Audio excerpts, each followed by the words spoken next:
Hello, welcome to DG360. If you're watching us on YouTube and you are not here live with these amazing group of people here on the live stream, you need to get over to Twitch and click the schedule button so you can be here live with us. The schedule is posted every single week, and you can see what times we are live over there on Twitch. Now, look at this. This dude's name is ThrillSeeker, and I like this dude's videos because I'll tell you what, I'm very fascinated with VR. I'm very fascinated with gaming and where it's going.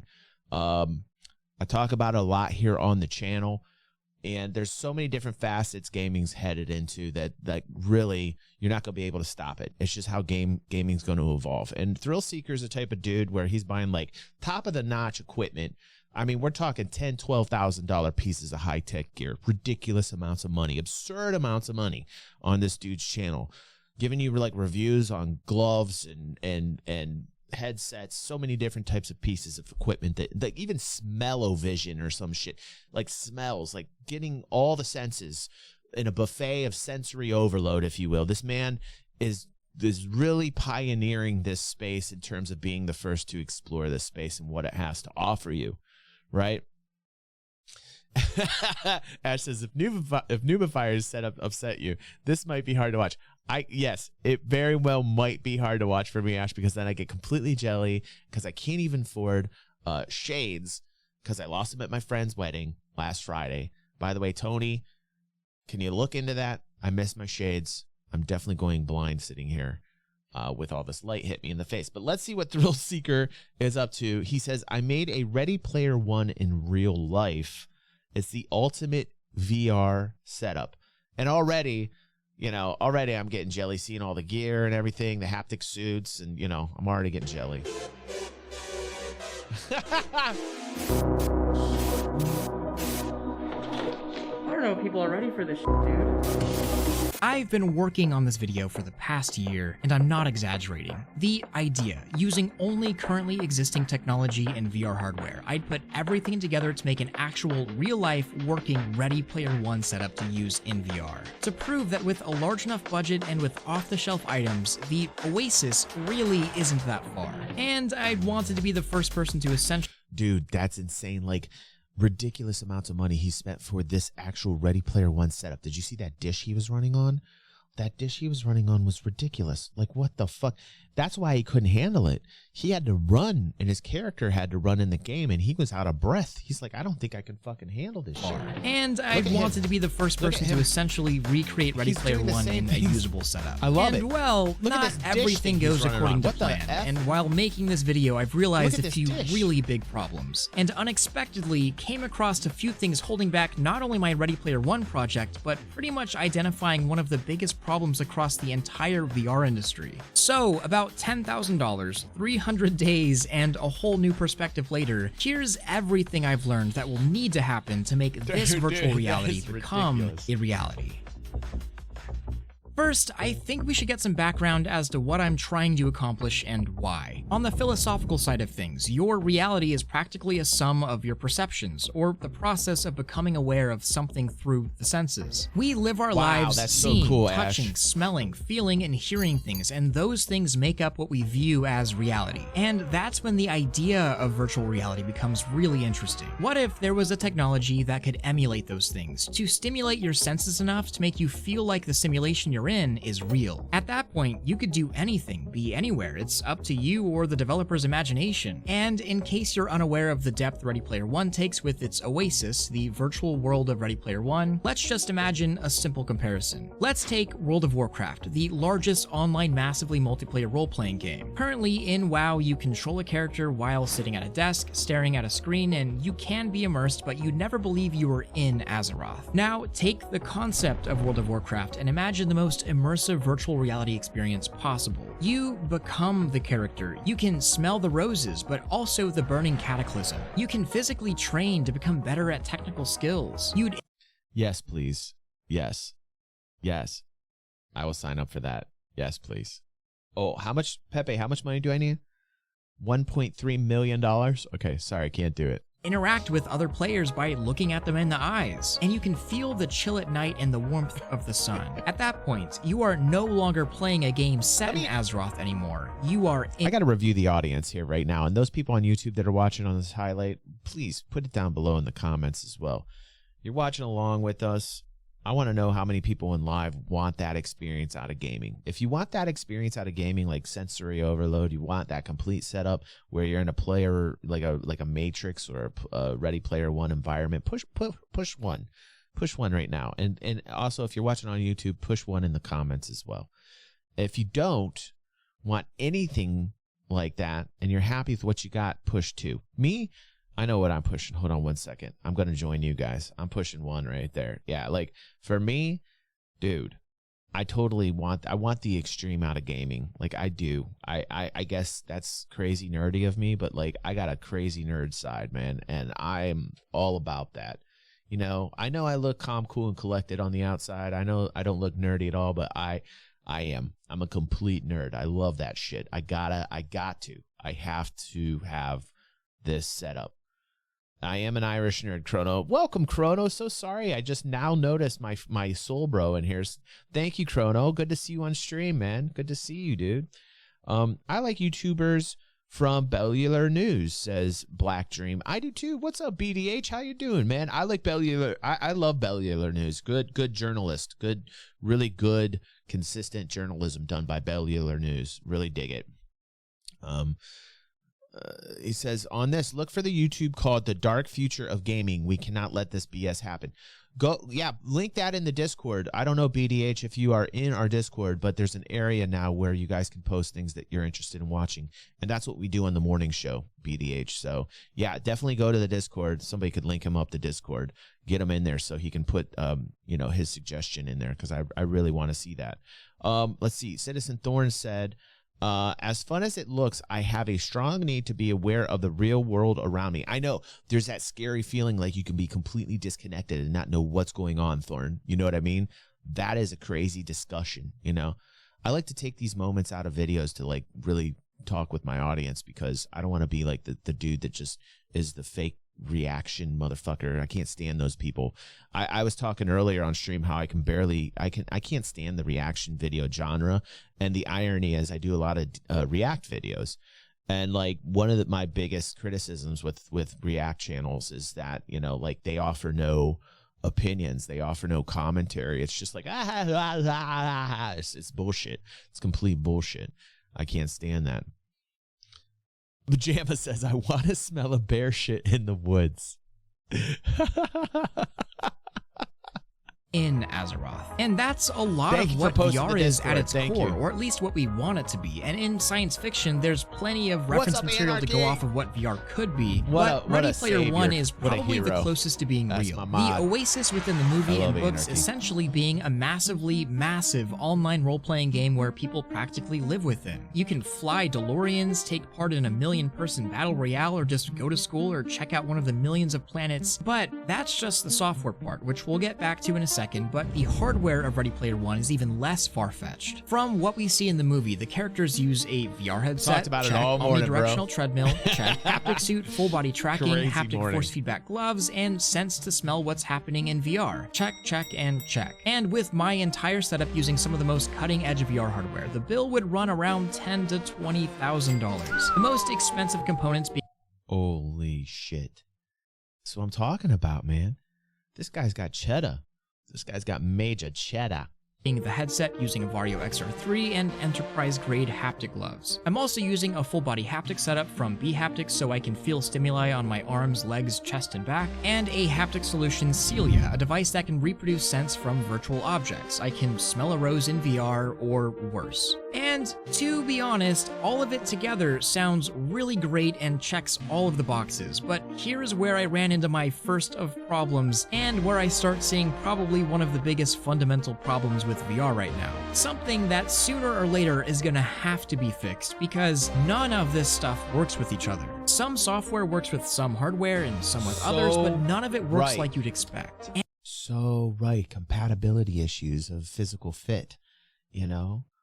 like, you can't fit all this shit together on your face or where it needs to go because they're independent items. They don't work with other items. You can't adapt them to work with other items. So very, very good criticism right there by ThrillSeeker. And it's really hard to blame anyone here. Software developers have absolutely no incentive to add hardware support for a haptic vest that only 1% of their audience owns. And hardware developers have absolutely no incentive to make things that only 1% of consumers will even buy. So most of this stuff, like the gloves, are just business-to-business sales packaged with custom-made software skipping over game support and the consumer audience entirely. And there's a very— I'm going to tell you how the whole fucking industry starts. It's going to start exotic. It's going to start with the people that have the budget. It's going to start with the thrill seekers, right? Give it 5 years, a good 5 years from now. And the majority of people with a lot of money are going to be hooked up into this, and it's going to completely bypass the entire general public of gaming world because these people are making exotic, exquisite, premium content for rich people. It's how it's going to start. Good morning. What is up, Red Baron? There's my other mod here. Good to see you, buddy. But this is how VR is going to start. This is how this is all going to start. And you're going to have more and more people like ThrillSeeker bitch about the compatibility issue. They're going to start bitching about compatibility. They want more compatibility out of the items. And then people, they've got the funds. They have the means. One rich dude is worth thousands, if not tens of thousands of general public gamers. One rich dude getting hooked up. The guy who had like unlimited funds said, I want this set up, and you were a developer and he would pay you enough, you literally are going to make a game just for this guy because this guy's got that kind of cash, and you'll do it. And that's how it's going to start. And then you're going to have, the friends of this rich person start to get hooked into the experience because the friend's going to be like, dude, you got to check this shit out. Right? More and more people are going to want that experience. Dude, it's kind of like, it reminds me of how many console gamers went to PC because PCs cost much more than consoles. A lot of console gamers ended up going PC, and they eventually paid that premium. So somewhere along the way, these developers, these tech industry giants, they'll become tech industry giants, but they'll start out as a developer making shit for a rich person. Eventually, this technology is going to merge into the general population somehow, or a form of it, and it's just going to explode. It's going to explode, but it's going to take a lot of time. We're still at the very beginnings of it. Very clear solution to all of these problems that I'll get into in just a moment, but at problem 1, the entire Ready Player One project was nearly killed. Right, Jamma, right, dude. But I did, in fact, get almost everything working in just a couple of apps, and for the first time, I got just about as close to a Ready Player One experience as possible. 20 years before the movie's set. And before putting on all the gear, I could only imagine how immersive VR would be with all of this stuff. If I played Walking Dead Saints and Sinners, for example, I would be able to feel the weapons in my hands and feel when a zombie hit me, then physically run away and smell the gunpowder as I fired upon the undead, but that's not what happened. Actually, putting on all this stuff and getting it to work together was a massive pain. I mean, some people say even putting on a VR headset is too much friction for most users, but try putting on 3 trackers, 5 haptic devices, setting up a sense station, strapping yourself into an omnidirectional treadmill, putting on gloves, then putting on a headset, then realizing that one tracker is dead, so you gotta do it all over again. And then, just to get Boneworks to work with everything, I had to heavily mod it to add support for all the peripherals I was adding. But when I did actually get it to work, everything kind of suddenly became worth it. Well, almost worth it. I mean, I don't think I can personally get any more immersed, at least not in Boneworks, than physically running around a virtual world, getting slapped around by null bodies with 2020 VR vision, and for the first time actually smelling the gunpowder and feeling the frantic urgency of being followed by a herd of enemies. This was something totally new, and the graphics weren't hyper-realistic, the sensations didn't feel like actually getting slapped, the gunpowder didn't smell exactly right, but when you tie everything together, something pretty magical happens. None of my senses have to be exactly perfectly recreated. My brain just kind of puts everything together into one experience, and that experience can only be described as being in Boneworks, unlike I've ever been in a game before. And honestly, in that moment, I didn't want to go back to Yeah, anarchy after the halving in 2024, 2025. Yeah. Yep. Right, dude. Right. reality. After putting on all this gear and getting sweaty Oh, I from love running this around shit for for Star probably Citizen, close for to real, miles, Jamma. I was invested in loving every second, and it was actually pretty shocking sense-wise to lift up the headset and just see my apartment after feeling like I was somewhere else in every sense, literally. Dude. Smell, vision, hearing, feeling. Dude, he can't believe it. Look at him. He can't believe it. I had it all. But single-player Boneworks is one thing. If I'm trying to emulate the Oasis from Ready Player One, a single-player shooter just isn't going to cut it. So I got into VR chat, probably the absolute closest thing we have to an Oasis. Thousands of players, seemingly endless worlds to run around. You could be anywhere and be anything. And for just a few split seconds, almost everything was working. A custom VR chat world allowed me to smell all sorts of things in my environment. The haptic suit allowed me to get touched by people in VR. I had... Yeah, no, we saw that 10 to 20,000 he spent on this. Yeah, we also discussed how it's going to get into the mainstream eventually. Definitely got to work on compatibility issues, you know what I'm saying? But like, you know, the rich people are going to have the direct pass to the exotic life of the extreme gamer. They're gonna be the first ones, man. The rich. You know, they're going to have these experiences like crazy. And then the industry's going to have to catch up and figure out how to make it easier, more compatible, and, you know, more units sold. They'll do it. Yeah. Oh, yeah. That we might even be at this stage right now, actually. You know, I'm thinking that this stage hasn't happened where the rich are like really interested in these experiences. I wonder what the percentage of the world's population is devoted towards this type of like thrill seeking. You know, like let's look at this guy's subscriber count. Let's get an idea how many people are interested just in this guy. 568,000 people. I'm going to subscribe. I don't know why I'm not subscribed to this dude. I've seen like 3 or 4 videos from this guy now, and I've loved the quality of each video, you know. So you got like definitely the interest is here. We can see that 568,000 subscribers just for this one guy. A lot of this tech is not that far from the original prototype, says Ash. Some of the stuff he reviews isn't even on general release yet. Right. So like I said, you know, this is a luxury item. You know, like the games we like to play as kids, right? You remember that? Like we'd buy these games where we were traders and we had to buy the commodities, right, from the market. And do you remember the luxury items that you had to buy and sell? Right? Put those luxury items in the ship and sell them from point A to point B. It's always those luxury items, man. Those luxury items, man. These are it. That's what we're talking about, the luxury items right now. Full body tracking on so I could see my body move one-to-one. A treadmill allowed me to walk for an infinite distance, and my reaction, I don't get it. It's just what I did. Jamma's like, you can do this much cheaper, DG. Just buy some drugs. No, but I just ran. Like, just took off. Ran into the distance until I couldn't run anymore physically. With the music playing and the visuals and the weird emotions running through me, I know it might sound goofy and weird, but it just felt so surreal running off into the virtual horizon, either until it ended or I was too tired to keep going, and, well... He's tired, dude. That's one thing that people aren't gonna want. I don't know, I'm kind of lost for words, I'm not gonna lie. Everything takes so much more effort. So much more effort. I mean, look, I'm literally like dripping in sweat right now. Yeah. But every ounce of effort means you get like twice the reward for it. I'm not gonna lie, I don't know if people are ready for this. Wow. I don't know if people will go outside anymore. Everything is just better in some ways. Of course, it's worse in a lot of ways, but it's better in some ways. Wow. I don't know if people are ready for this shit, dude. Wow, dude. Like, that is like a deep philosophical existential debate right there. That is extreme fetch. That's some value-added gameplay right there. That is some value-added gameplay. Listen to me. This man is like, I don't think humanity is ready for this. Like, do you understand the how that hits? You know what I mean? He's like, oh man, it is a lot of exertion. It is a lot of exercise, but for every step I take, I get rewarded times 2. Like you understand what this man is saying right now?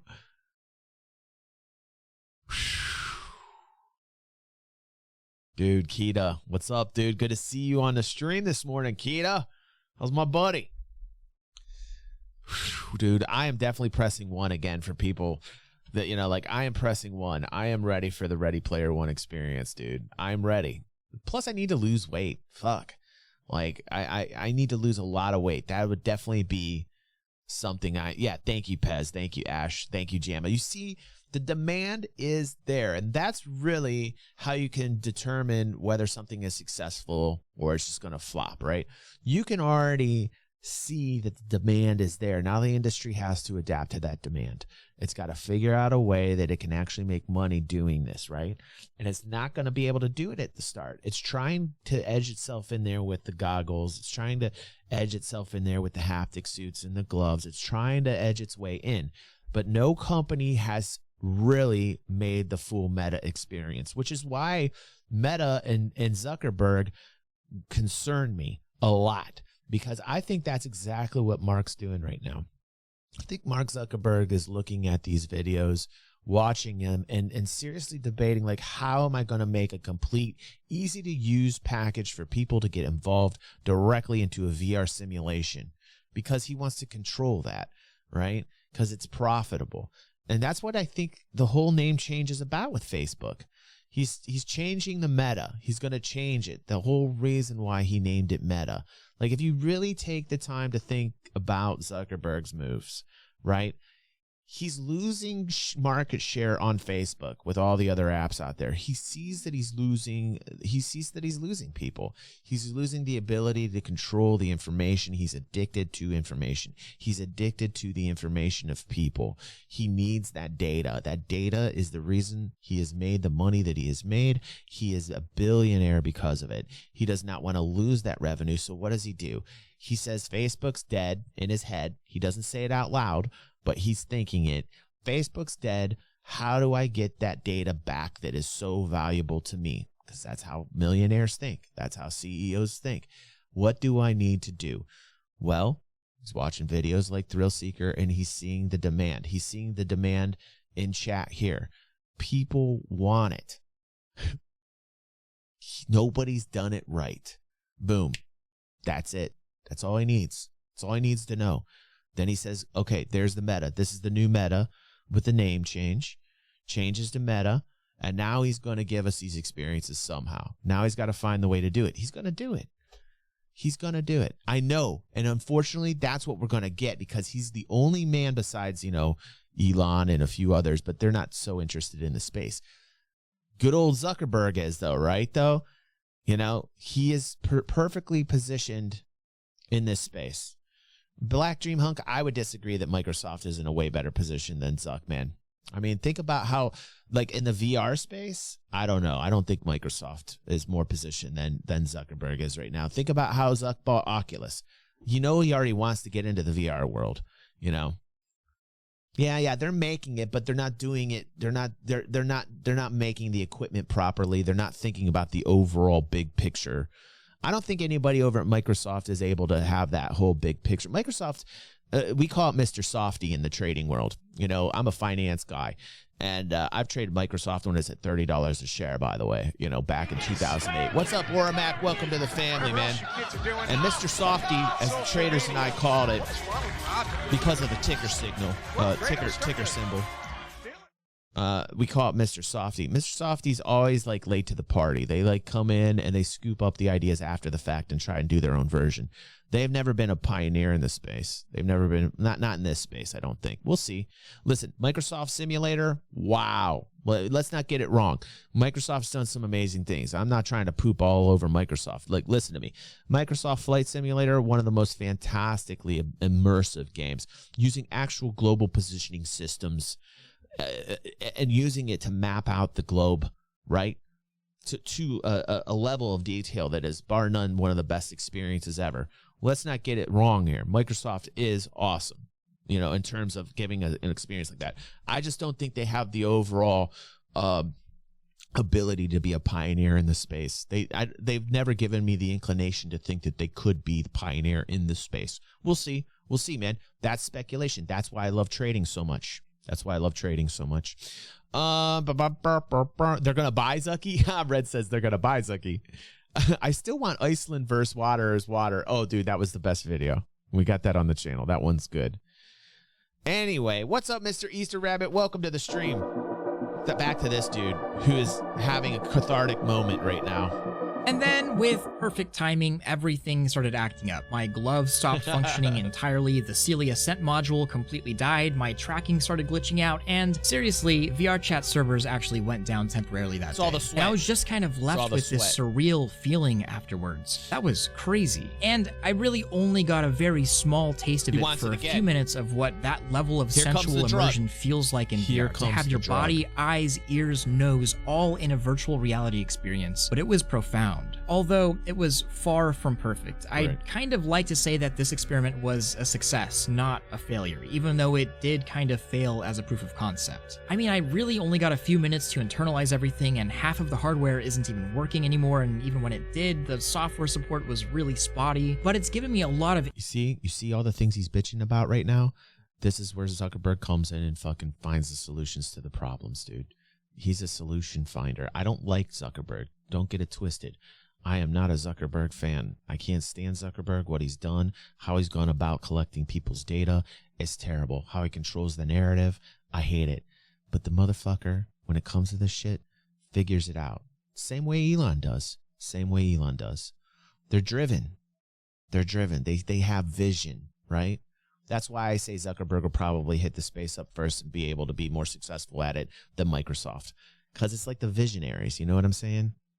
It's visionaries. I don't like Mark Zuckerberg, but in a way, he's kind of a visionary in the terms of ideas. A lot of his ideas weren't original ideas, but he has a way to see it through from beginning to end. Somehow. Insight into what needs to be done to solve these problems. And I'll talk about version 2 of this experiment and how I'm going to make it even bigger and better, but let's talk about the fundamental problems first. Getting everything to consistently work together is nearly impossible right now. Even with mods or clients or Udon or OSC support within VR chat, I'm still dealing with dozens of SDKs from different manufacturers and modding everything individually to work. And it doesn't have to be this way. In fact, there's no way in the future it should be this way. For us to have a Ready Player One-like experience across all VR software, there needs to be a standard that all games fundamentally follow, allowing any and all hardware following those. You know what space Microsoft's going to excel at? I'll tell you, because like to give Microsoft credit, I will tell you what space. And you know, Microsoft is not Mr. Softy any longer, because I will say they are pioneering one space. It's the AR space. Here, Microsoft will dominate the AR space. We've watched many different versions of their AR, their augmented reality. I cannot remember what Microsoft calls it. Apologies. But they have a wonderful AR suite of software. They have a wonderful AR headset. So, yeah, I think Microsoft will dominate the AR space. But when it comes to the VR space, when it comes to like getting the equipment that gets us there, that's easy to use and compatible, which he's having issues with, I'm pretty sure Zuckerberg. I call him Zuckerberg. Standards to be used predictably. Collisions between player models, temperature changes, textures of textures, weights of objects, intensity of the pain or pleasure, the smell of certain things, etc. All of this data needs to be standardized to be accessed and mapped, so support doesn't need to be added, it just works fundamentally. Sort of like how OpenXR ensures compatibility between VR headsets and software, but on a way larger scope. Almost like the VR laws of physics, tying software and hardware together in a predictable way. Also, just naturally, game selection isn't all that great in VR in general, let alone games that support all of this extra stuff. VR Chat and Neos do a pretty good job of allowing anybody to kind of do anything, but it's nowhere near Oasis level of object interactions and world persistence. Closest thing we have by a long shot, but not quite there. But now that I know what I need to make this experiment viable, I think we're gonna have to revisit this in the future and push this absolutely as far as possible. Since recording the original video, like I said, this has been a year-long project. I have been working with companies to expand this experiment to get as close to Ready Player One as possible. So far on this list, I have a pair of force feedback gloves from Contact CI that they let me borrow. I should have a Tesla suit on the way, the world's most advanced VR electrostimulation suit, and a new and improved Celia for VR scent control. But the real work is actually not in the hardware. It's making a controlled simulation that I can use to put everything together. We're going to have to build an immersive world, maybe in... Gonna have to build the architecture too. Again, Zuckerberg. You're going to have to build the architecture for the software programs that are needed to function the actual physical equipment. And like ThrillSeeker's saying, it's not so much the equipment that's the issue, because somebody's going to figure that out. He basically said what needs to be said. Somebody's going to figure out the compatibility issues on the physical sides of the specs and the dimensions of the hardware. That's not an issue. ThrillSeeker doesn't even see that as an issue. Neither do I. It's the architecture. It's the coding to make it happen for all the software to work together. Now, who do we know that does that? In VR chat to use everything all in one place while also adding proper eye and face tracking. And all in all, I really don't recommend going out and buying all of this. Actually, really, or I don't could be wrong do or right. It. Like, seriously. You'll find out the hard way that nothing actually works right, and that's due to a few big gaping problems with VR on the market, right now. not Valve, and to be totally with, real, current VR headsets are good enough. Like, you could do this on an Index, and it's almost no different. And there really aren't even enough games that fully utilize the hardware we currently have, which is honestly probably VR's actual biggest problem right now. There's just not enough good games with deep interactions and longevity. But if this experiment did show us anything, even if it pretty much failed, took way too long, and cost way too much, it's that we're really not all that far off from Ready Player One style VR. We're actually right there. And I could really see us being at that level in just a few years, to be honest. That is, if people even... No, the demand's got to build up. It's going to take a long time. It's going to be like 11, 12 years. 11 to 12 years. By 5 years, it'll become something that we can all like know exists and in its very infancy form, right? By 10 years, it'll be a luxury item amongst the rich. And then after that, it's going to be game on. It's going to be Ready Player One after that. 11 years. 11 years. Even care to have so much friction just to get in VR. And if software works better with hardware, and if hardware gets a lot cheaper, and if better, bigger games and software come to VR, that's a lot of ifs. 2033. But my biggest takeaway from all of this is that none of it has to be perfect to have a profound experience. Minutes of a half-baked duct tape solution gave me an altered perception of VR. The brain can be easily tricked into believing you're in a completely virtual world, and it can get a lot better than that. He's just excited. Like I said, he actually tasted it. You understand? He's addicted to it now. Just like we all want it, he's actually done it. A lot of us in this, watching this right now, are like, shit, I really wish I could have done what he did. I really wish I could have done that, right? That demand, right? That demand's just sparking up inside our hearts right now. Just real. This has been in his heart for quite a long time if you watch his channel. This motherfucker did it. And when he did it, he had a taste of it for a brief moment, and he's like, I got to have that taste again. I need it again and again and again, but better and better and better and again and better and again and better, and money and money and money and money and money. And then, boom.